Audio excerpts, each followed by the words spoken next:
Amen. Alléluia. La joie du Seigneur, c'est notre force. Amen. Dieu est bon en tout temps. Lorsque les temps changent, Dieu reste bon. Amen. Salue ton voisin, dis-lui Dieu reste bon. Peu importe ce que tu traverses, Dieu reste bon. Amen.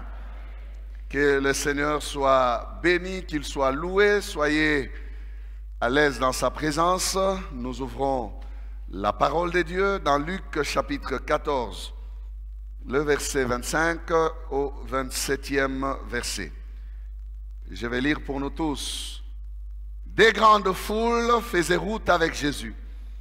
Il se retourna et leur dit, « Si quelqu'un vient à moi, et s'il n'est pas son père, sa mère, sa femme, ses enfants, ses frères et ses sœurs, et même sa propre vie, il ne peut être mon disciple. Et quiconque ne porte pas sa croix et ne me suit pas, ne peut être mon disciple. » Amen.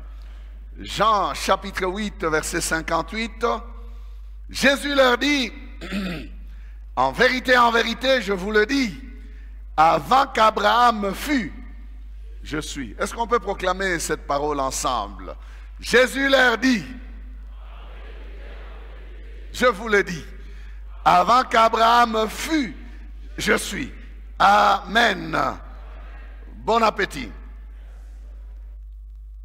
Béni soit Dieu qui nous donne de retrouver notre grand thème. Avant qu'Abraham fût, je suis. Nous sommes au 19e message avec le sous-thème « Marcher avec je suis ». 9e message dans ce sous-thème. Ça évolue bien, 19, 9, 20, 10, 21, 11. Alléluia. Donc, nous parlons de ces hommes qui ont marché avec je suis. Je suis, c'est Jésus. C'est lui qui ne change pas. Le même hier, aujourd'hui et éternellement. Des hommes ont marché avec lui. Des hommes ont palpé sa gloire. Des hommes ont expérimenté des choses avec lui. Alors dans Luc, pour vous rafraîchir la mémoire, Jésus ne veut pas que nous puissions marcher avec lui vaille que vaille. Non, des grandes foules faisaient route avec Jésus. Ils les suivaient. Et puis Jésus se retourna. Il les stoppe, il les arrête. Il commence à leur donner les principes pour marcher avec lui. On ne marche pas avec Jésus dans la foule tout simplement. Il faut devenir disciple de Jésus. Un disciple, c'est quelqu'un qui suit la discipline de son maître, qui suit les prescrits, les enseignements de son maître. Un disciple vit la vie de son maître. Il s'assoit au pied de son maître, comme autrefois on s'asseyait au pied pour écouter les instructions du maître. Alors nous avons parlé déjà de beaucoup de personnes. Ce matin nous parlons d'une personne qui est aussi intéressante comme modèle dans ce qui lui est arrivé pour nous permettre de bien vivre aussi et de bien marcher avec je suis. Genèse 32, 22 à 31. Il s'agit de Jacob. Jacob. Tel est l'exemple de ce matin, Jacob. Je lis pour nous tous Genèse 32, 22 à 31. De temps en temps, vous m'excuserez, j'ai une petite affaire avec ma gorge. Il se leva la même nuit, prit ses 2 femmes, ses 2 servantes et ses 11 enfants, et passa les gués de Jabbok. Il les prit, leur fit passer le torrent, et les fit passer à tout ce qui lui appartenait. Jacob demeura seul. Jacob demeura seul. Alors un homme lutta avec lui jusqu'au lever de l'aurore. Alors un homme lutta avec lui jusqu'au lever de l'aurore.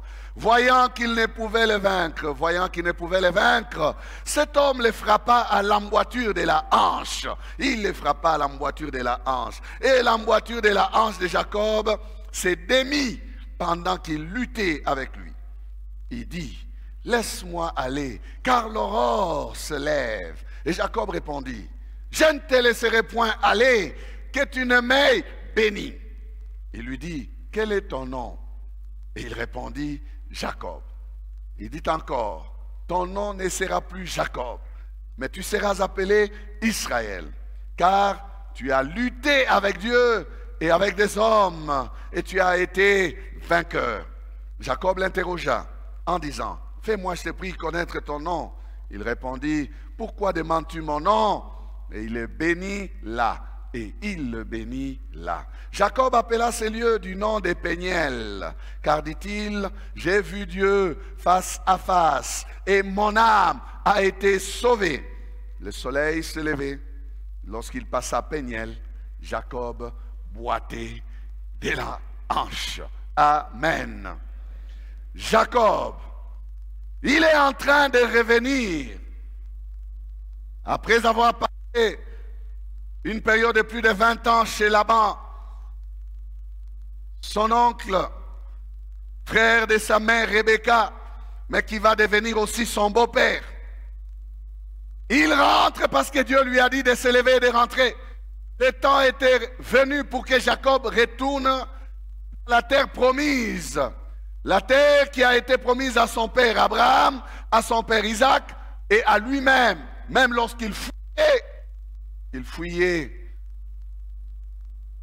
Ésaü, son frère. Nous connaissons l'histoire suite au vol de la bénédiction. Il est en train de rentrer. Mais Jacob a des dossiers à régler justement avec Ésaü, son frère, qui certainement l'attend devant lui. Après avoir échafaudé des stratégies pour essayer de calmer sa conscience, il va mettre les présents devant lui, des cadeaux, pensant que cela va apaiser le cœur de son frère. Puis, il lui vint une inspiration à Jacob. Il voulut passer un temps avec Dieu. Il sentait ce besoin avant d'aller affronter Ésaü. Il ne savait quelles sont les réalités qu'il attendait devant lui. Et il se décida cette nuit-là de faire passer tout le monde devant lui avant même qu'il ne traverse les torrents de Jabbok, les gués de Jabbok. Il se décida de rester de l'autre côté du gué alors que tous ses biens, ses serviteurs, ses femmes et ses enfants, il les a fait traverser de l'autre côté. Il a voulu passer un temps avec Dieu. Cette nuit-là fut la nuit qui va amener à porter un tournant décisif dans la vie de cet homme Jacob. Il a voulu rester seul. Ce fut donc la nuit du tournant décisif de Jacob. Une nuit cruciale. Ce fut la nuit du rendez-vous avec je suis. La nuit du rendez-vous avec Dieu.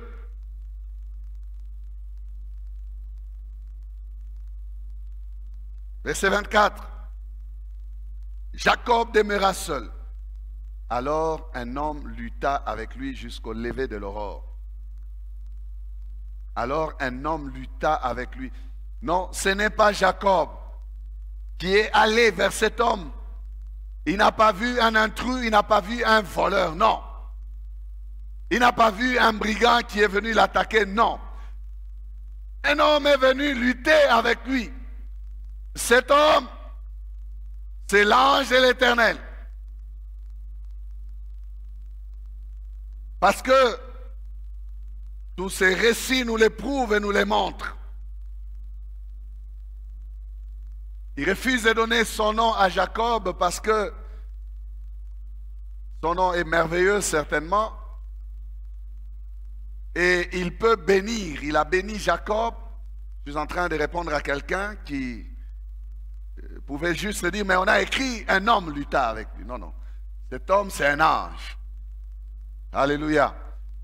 C'est l'ange de l'Éternel. Il est venu lutter avec Jacob. Donc, je disais que cette nuit-là, c'était la nuit du rendez-vous. Et Dieu avec Jacob. Il vient lutter. Et ce fut un combat sérieux. Un vrai combat. Physique, frère, pas un combat spirituel. Physique. Donc,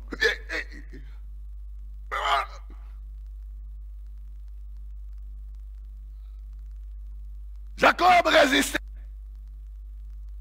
L'ange aussi résistait.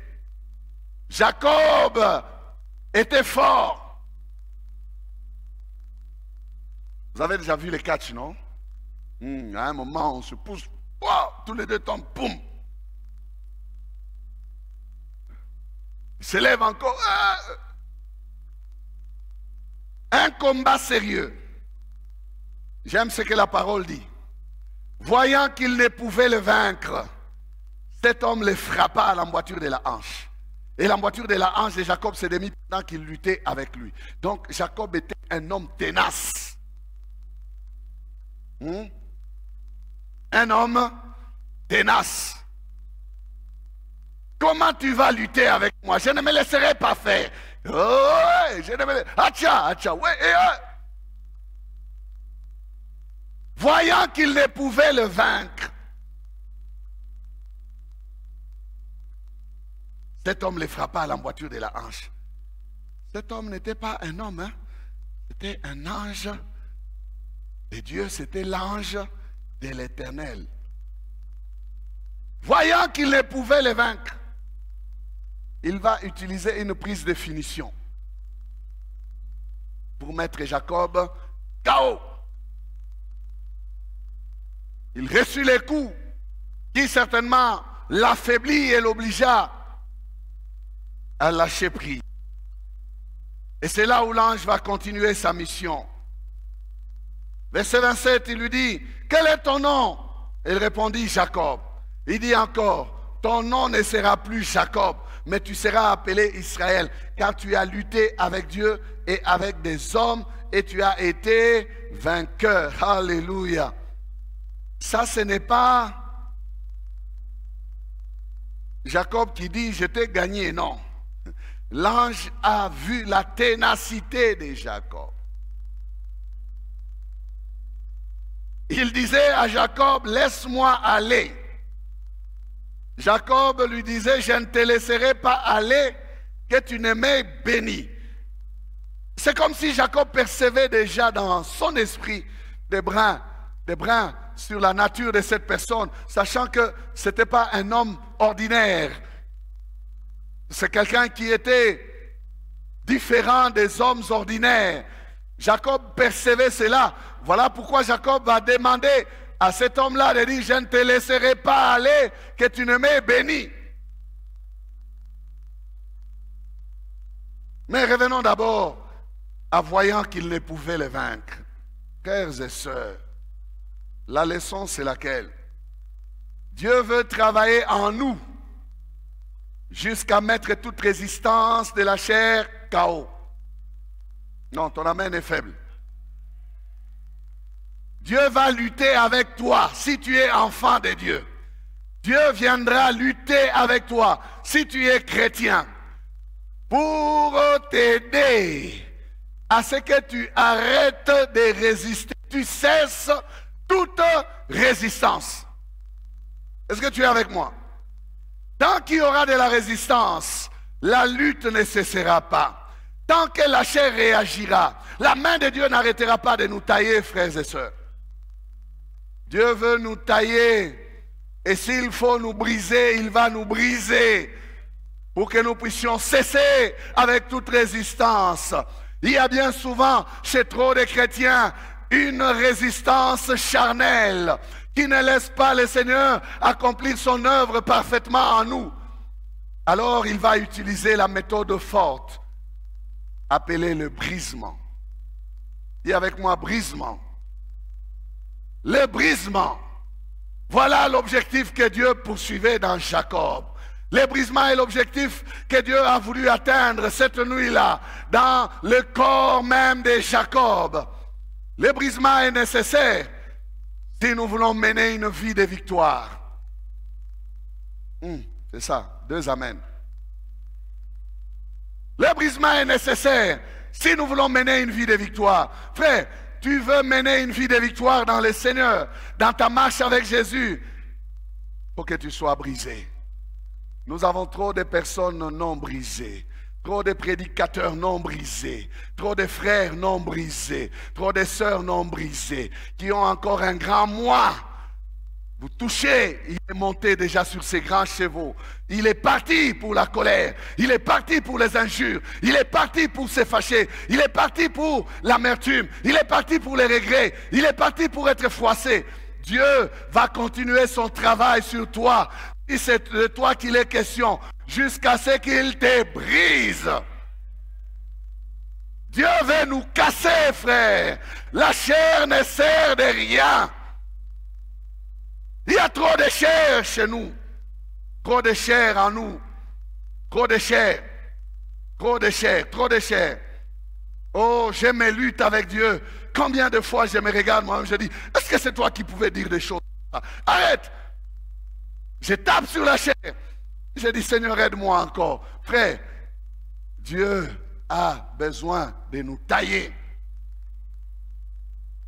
C'est l'objectif qu'il veut poursuivre aussi dans sa marche. Pourquoi il ne nous prend pas? Parce qu'il nous veut semblable à son fils Jésus. Vous connaissez déjà cela. Dieu ne va pas prendre des personnes qui ne sont pas à l'image de Christ. Non. Et pour cela, il y a un travail. Ce n'est pas seulement le brisement. Tout le travail que Dieu fait, il y a autre chose. Mais ce matin, je me focalise sur le brisement. Dans la vie de Jacob, le brisement est nécessaire pour une vie de victoire en Christ. Tant que le moi ne sera pas brisé, la transformation ne sera pas aussi parfaite. Le brisement est là pour nous faire cesser toute résistance.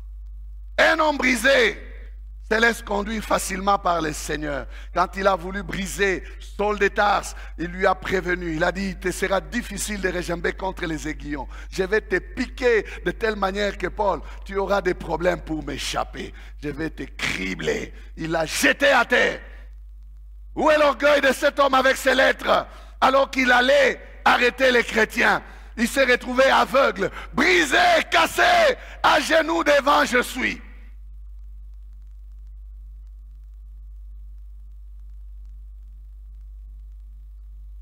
Il te sera difficile, frère, d'empêcher au Seigneur de faire son travail. Si tu l'empêches, il utilisera la méthode forte. Et certaines méthodes de brisement du Seigneur, il les fait en douce, il les fait en cachette, il te taille en secret, comme il a voulu le faire avec Jacob. Les autres ne verront que les résultats.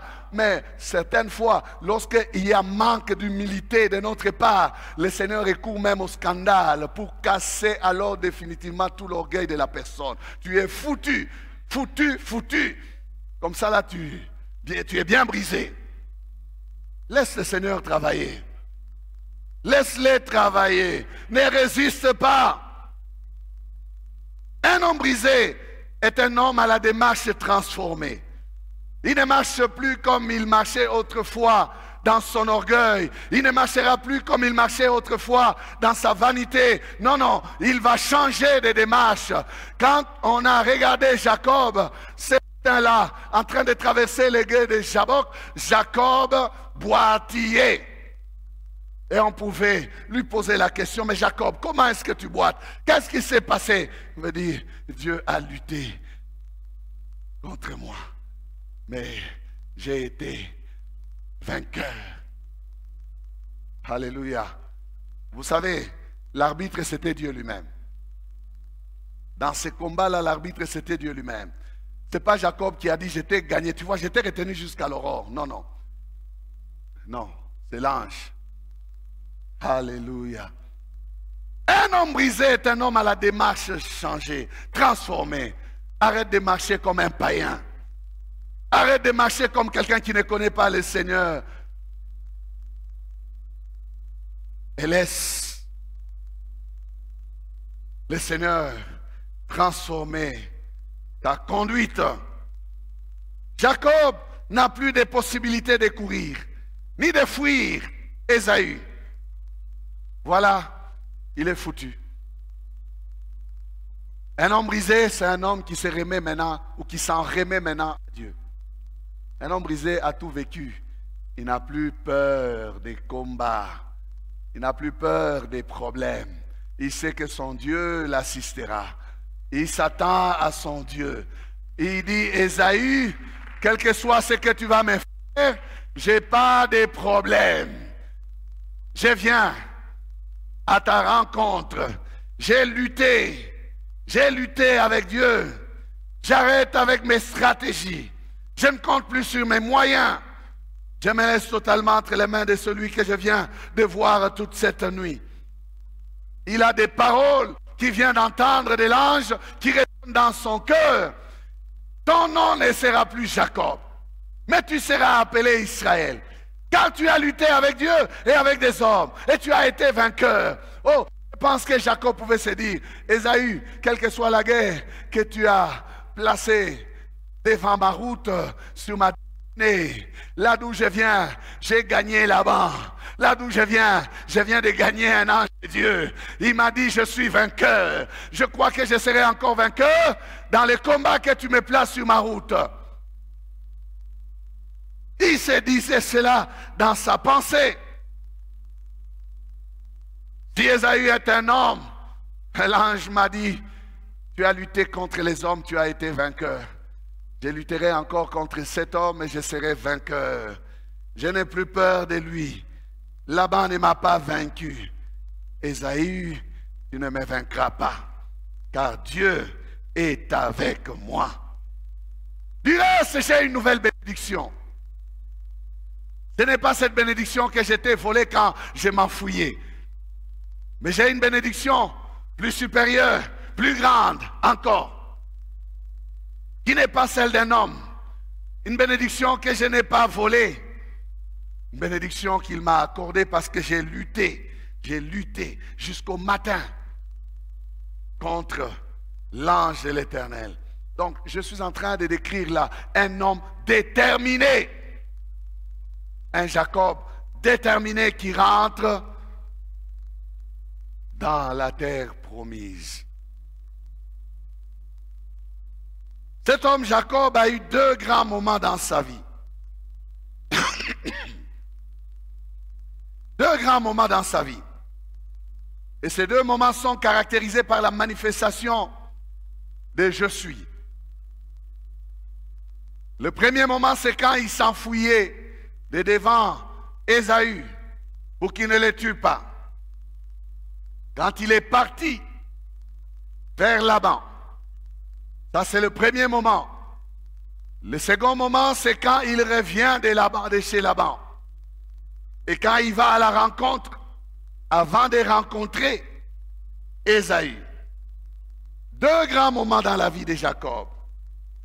Ces deux moments sont des moments forts. Ces deux moments sont des moments inoubliables de la vie de Jacob. Bien sûr qu'il a vécu d'autres expériences avec Dieu. Il a fait des monuments à gauche, à droite. Il a entendu la voix de Dieu plusieurs fois dans sa vie. Mais je prends ces deux moments comme des points forts de sa rencontre avec Je suis. Le deuxième moment, c'est celui dont nous parlons. Les textes que nous avons lus de Genèse 32. Ça, c'est le deuxième moment. Mais laissez-moi vous lire les textes du premier moment. Genèse 28, 11 à 22. Genèse 28, 11 à 22. Il arriva dans un lieu où il passa la nuit, car le soleil était couché, et il y prit une pierre dont il fit son chevet, et il se coucha dans ces lieux-là. Il eut un songe, et voici, une échelle était appuyée sur la terre et son sommet touchait le ciel. Et voici, les anges de Dieu montaient et descendaient par cette échelle. Et voici, l'Éternel se tenait au-dessus d'elle. Et il dit, je suis l'Éternel, le Dieu d'Abraham, ton père, et le Dieu d'Isaac. La terre sur laquelle tu es couché, je la donnerai à toi et à ta postérité. Ta postérité sera comme la poussière de la terre. Tu t'étendras à l'Occident et à l'Orient, au septentrion et au Midi. Et toutes les familles de la terre seront bénies en toi et en ta postérité. Voici, je suis avec toi. Je suis avec toi. Je te garderai partout où tu iras. Et je te ramènerai dans ce pays. Car je ne t'abandonnerai point, que je n'ai exécuté ce que je t'ai dit. Jacob s'éveilla de son sommeil et il dit, certainement, l'Éternel est en ces lieux. Et moi, je ne le savais pas. Il eut peur et dit que ce lieu est redoutable. C'est ici la maison de Dieu. C'est ici la porte des cieux. Et Jacob se leva de bon matin. Il prit la pierre dont il avait fait son chevet. Il l'adressa pour monument et il versa de l'huile sur son sommet. Il donna à ces lieux le nom de Bethel. Mais la ville s'appelait auparavant Luz. Jacob fit un vœu en disant, si Dieu est avec moi et me garde pendant ces voyages que j'ai faits, s'il me donne du pain à manger et des habits pour me vêtir, et si je retourne en paix à la maison de mon père, alors l'Éternel sera mon Dieu. Cette pierre que j'ai dressée pour monument sera la maison de Dieu, et je te donnerai la dîme de tout ce que tu me donneras. Amen. Il y a beaucoup de leçons à tirer dans ce texte, mais nous laissons toutes les leçons là qui ne nous concernent pas de côté. Nous prenons que ce qui nous concerne. Il y a eu un mouvement aller et il y a eu un mouvement retour. Dans le mouvement aller, je suis révélé comme le garant de l'expédition de Jacob. Il lui a promis d'être avec lui, de ne pas l'abandonner. Et il lui a promis de le ramener. Mouvement retour. C'est le mouvement qui nous enseigne dans Genèse 32. Mouvement aller. Jacob croise je suis. Et Jacob donne le nom à l'endroit. Il l'appelle comment? Bethel. Le mouvement aller, nous l'appelons comment? Bethel. Mouvement retour. Jacob revient. Il ne sait pas ce qu'il attend. Quand il reste seul, il croise encore je suis. Le matin, qu'est-ce qu'il fait? Il change le nom du lieu. Il baptise aussi ces lieux où il croise encore je suis. Il l'appelle comment? Péniel. Il y a Bethel, il y a Péniel. Ok? Bethel, Péniel. Jacob a eu Bethel et il a eu Péniel. Bethel, c'est le prophétique. Bethel annonce là où Jacob va aller, comment Dieu va l'accompagner. C'est le prophétique. Il a vu les anges monter et descendre. Il n'a pas eu un contact rapproché avec je suis. Il était au sommet de l'échelle et il parlait depuis les cieux. Voilà pourquoi Jacob va dire c'est la porte des cieux. N'est-ce pas?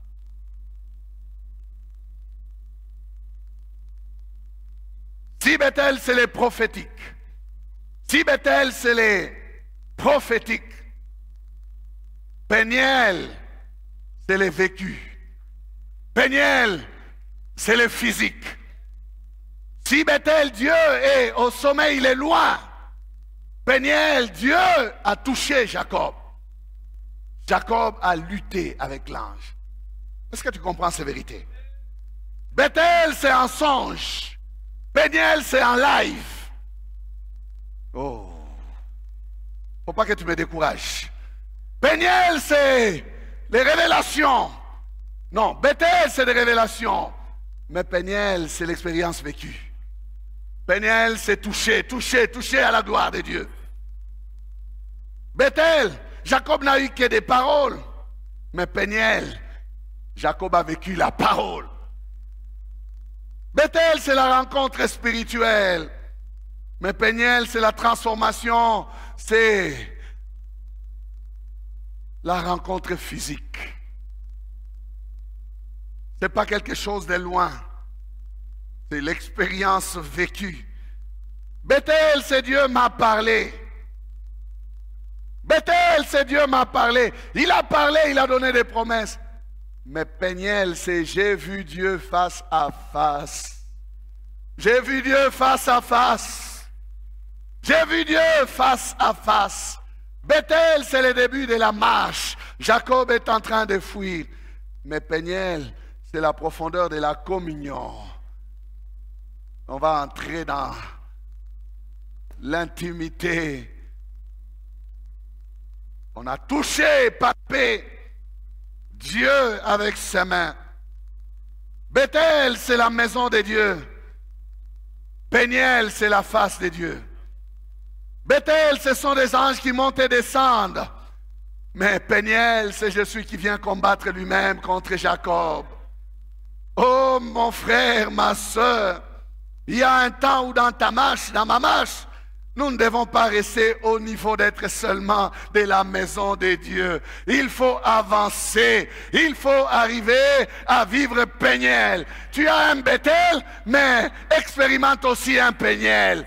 Tu as connu un Bethel, mais arrive jusqu'à Peniel. Tu as vécu un Bethel, tu es de la maison de Dieu. Tu viens dans la maison de Dieu, c'est vrai, mais tant que tu ne seras que dans la maison de Dieu, sans avoir à lutter avec Dieu, ton expérience n'est pas complète. Ton expérience n'est pas complète. Arrive au point où il te faut avoir une expérience. Hier, je disais ici à la clôture de la semaine de prière que toute expérience que nous avons vécue avec Dieu, personne ne peut nous la ravir. Ce que tu as vécu avec Dieu, c'est toi qui l'as vécu. Tu entends des histoires des autres, c'est bien d'entendre, il a témoigné, j'ai été guéri, la masse est partie. Mais toi, tu es encore malade. Pourquoi ne pas crier? Pourquoi ne pas rester seul? Pourquoi ne pas rester chercher le Seigneur seul? Jacob a fait passer tout le monde devant lui pour dire, j'ai besoin de Dieu.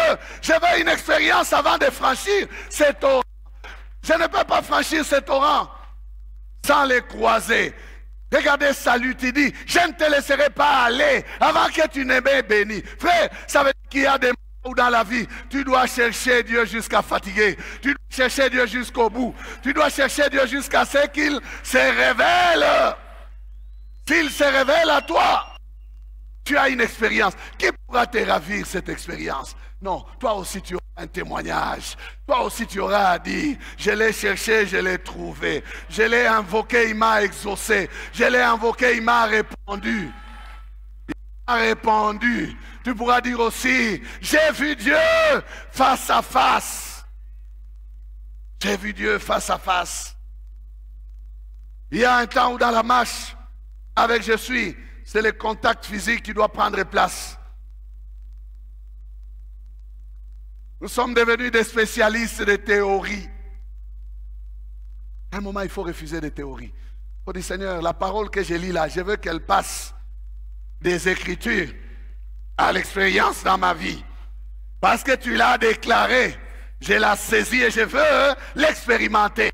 Alléluia. À un moment, il faut cette violence-là, frère. Cette violence-là, frère. Ceux qui font les sciences occultes sont sérieux dans leur pratique. Mais les chrétiens ne sont pas sérieux dans la recherche de Dieu. Des fois, on prie comme si Dieu était un étranger. On ne les tient pas. Il faut les tenir. Ce matin, j'ai dit qu'il faut les tenir. Il y a un temps où dans la marche avec je suis, le contact doit être physique, intime, profond. Amen. Job 42, verset 5. Mon oreille avait entendu parler de toi, mais maintenant mon œil t'a vu. C'est le cri d'un homme qui est brisé. Regardez là où Dieu a manifesté sa gloire dans la vie de Job. Ce n'est pas dans des moments de paix et de joie. Non, non, son oreille avait entendu, mais il a vu. Job était brisé. Jérémie a connu la même expérience. Il a dit, tu m'as placé devant toi comme un but, tu as tiré sur moi. Frère, tu ne peux pas échapper au travail de Dieu. Jésus-Christ, notre Seigneur, est passé par là. La Bible témoigne dans Hébreu, ça doit être dans Hébreu 5, allez chercher. Il a dit, il a appris l'obéissance par les choses qu'il a souffertes. Toi, tu souffres. Comment est-ce que tu vas apprendre? Dieu ne veut pas te perdre. Dieu va tailler ton caractère. Et Dieu travaille notre caractère dans des choses qui nous font mal, dans des choses difficiles. Et souvent, nous voulons repousser ces choses-là. Non. Job a dit, mon oreille avait entendu parler de toi. Mais maintenant, mon œil t'a vu. C'était un homme brisé qui parlait. Passons par la maison de Dieu.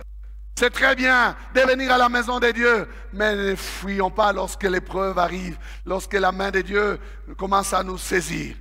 Si nous sommes passés par Bethel, nous arriverons certainement à Péniel.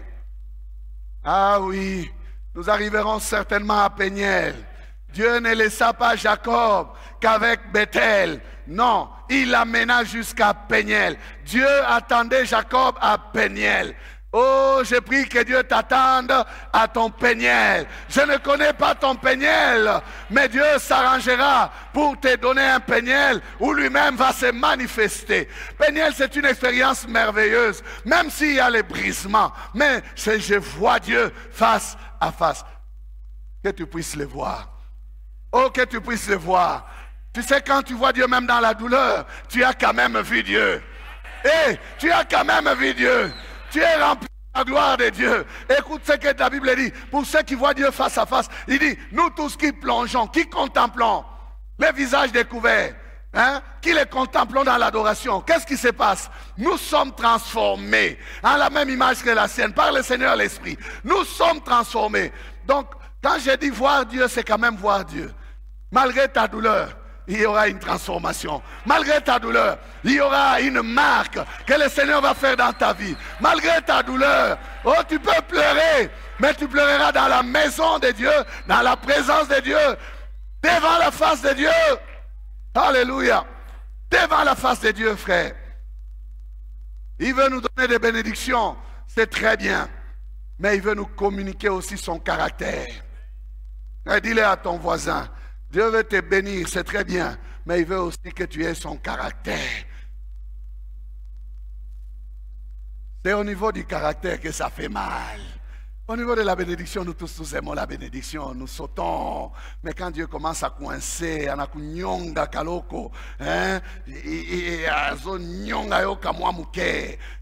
tu vas pleurer, tu vas dire, ce n'est plus Dieu, ce n'est plus Dieu. Ça c'est autre chose. Lorsque Dieu est en train de te briser, non, il ne te lâche pas. Lâche pas.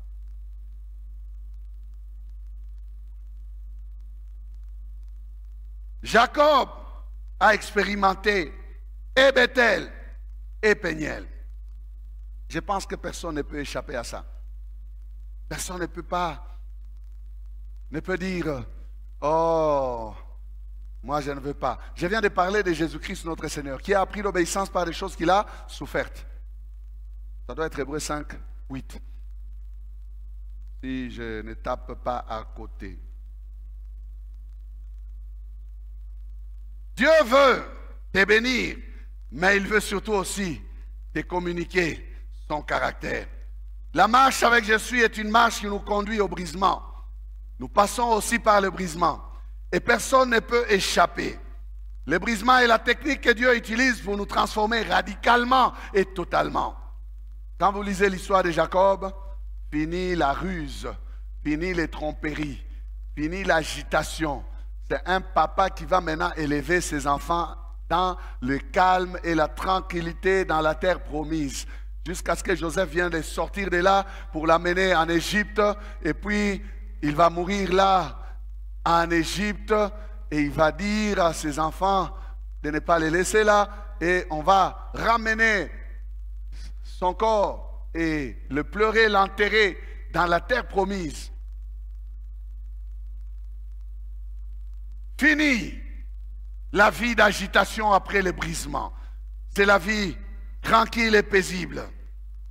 Je disais que personne ne peut y échapper. Même le brigand qui est mort à la croix a connu les brisements. Il a eu son Béthel et son Péniel à la croix. Peut-être qu'il n'a jamais donné les offrandes. Il n'a jamais été baptisé. Mais il a eu la révélation de Christ. Il a dit qu'il est roi et qu'il reviendra dans son règne. Ça, c'est Béthel. Mais comme il était encore en vie avant de rendre l'âme, on est venu lui briser les os. Avec la révélation de Jésus. Donc quand on brisait les os, il chantait « J'irai quand même au paradis ». Jésus m'a dit que ce soir, je serai avec lui au paradis. Il a rendu l'âme et il est entré au paradis. Ah. Personne ne peut échapper. Personne ne peut échapper, frère. Si Jacob pouvait mentir, ça c'était resté en arrière. Il avait menti à son père. C'est parce qu'il ne voyait pas. Il lui a même dit qu'il était Ésaü. Il a mis toutes ces histoires. Vous avez l'histoire dans la Bible. Mais devant la face de Dieu, Jacob n'a pas su mentir. À la question de savoir quel est ton nom, il a répondu Jacob. Il s'est dévoilé parce que devant la face de Jésus, tout est à nu et à découvert. J'aime ce qui est dit dans cette histoire pour chuter. Et il le bénit là. Toute sa vie, cet homme a couru après la bénédiction. Même quand il a saisi cet ange, il a réclamé la bénédiction. Il aimait la bénédiction. Mais il a eu la bénédiction après d'être brisé. Il les bénit là. Et lui est enfin accordé. Péniel est donc important pour chacun de nous. À Péniel, on reçoit aussi des bénédictions, même s'il y a le brisement. Proverbe 10, verset 22, c'est la bénédiction de l'Éternel qui enrichit et il ne la fait suivre d'aucun chagrin. Jacob nous instruit ce matin qu'il plaise au Seigneur de rendre parfaite son œuvre dans la vie de quelqu'un ici. Oh, je disais qu'il lui plaise de rendre parfaite son œuvre. Donc il continue à tailler. Dieu te veut du bien, il me veut du bien. Un père, lorsqu'il châtie un enfant, ce n'est pas qu'il les hait, non. Il veut que le caractère de l'enfant change. Passe par Béthel, mais passe aussi par Péniel. Baissons la tête.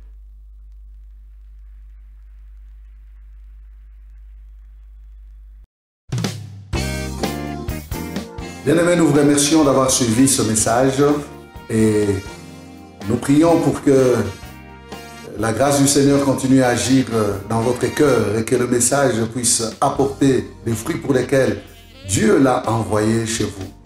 Nous voulons juste vous encourager à vous qui n'avez pas encore donné votre vie à Christ, à faire cette prière avec nous maintenant et à faire cette prière avec un cœur ouvert et une décision venant de votre cœur.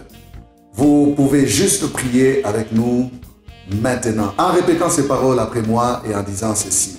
Seigneur Jésus, je t'ouvre mon cœur, je te donne ma vie. Sois mon Seigneur et mon Sauveur. Pardonne mes péchés, Seigneur. Inscris mon nom dans ton livre de vie. Je m'abandonne à toi. Que le Saint-Esprit m'aide à te suivre et à te servir. Merci pour la nouveauté de vie et merci pour, Seigneur, au Dieu de gloire, l'obéissance à ta parole que tu crées en moi. Parce que c'est toi qui crées le vouloir et le faire selon ton bon plaisir. Je te dis merci. Amen. Que Dieu vous bénisse parce que vous avez pris la décision de devenir chrétien et de vous engager à suivre Jésus et à les servir.